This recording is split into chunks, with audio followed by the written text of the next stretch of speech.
গতকাল আমাদের সূত্র মারফত খবর ছিল যে সামালি মোল্লাপাড়া এলাকায় বেশ কিছু অস্ত্রশস্ত্র সেখানে কিছু মানুষ জড়ো করেছে এবং যে কোনো ক্রাইম ঘটতে পারে। তো সেই খবর পাওয়ার পরে আমাদের ডিএসপি মানে এসডিপিও বিষ্ণুপুর এবং আইসি বিষ্ণুপুরের নেতৃত্বে একটা বড় টিম আমরা গঠন করি এবং সেই গঠন করে আমরা দুপুরবেলায় জেনারেলি রেড হয় রাত্রিবেলা, আমরা দুপুরবেলাতে সামালি মোল্লাপাড়ায় পুলিশ টিম হানা দেয়। সেখানে একটা বড় টিম আমাদের হানা দিয়েছিল এবং হানা দেওয়ার পরে আমরা সেখান থেকে একটা কান্ট্রিমেড গান ইম্প্রোভাইজড,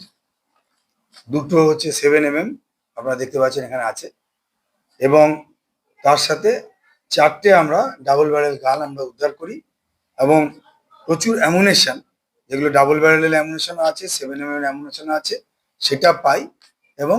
4টে কাটারিও আমরা পাই। জেনারেলি এই ধরনের কাটারিগুলো খুব কমই ইউজ হয়, কিন্তু অনেক সময় দেখা যায় যে ক্রাইমের ক্ষেত্রে এগুলো ইউজ হয়ে থাকে। এবং এর সঙ্গে সঙ্গে যারা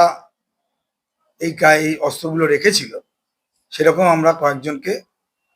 গতকাল অ্যারেস্ট করেছি